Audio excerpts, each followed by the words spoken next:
tratar muy bien al balón. Es un guerrero, es un ángel y se le ven las alas heridas. Es la Biblia junto al calefón. Tiene un guante blanco calzado en el pie del lado del corazón. No me importa en qué lío se meta Maradona, es mi amigo y es una gran persona. El 10 en el alma, guardo la camiseta de Boca que me regaló alguna vez.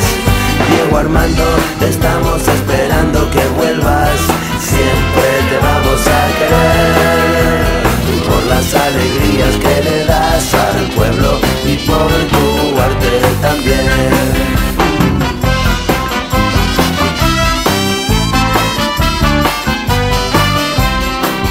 Maradona no es una persona cualquiera, es un hombre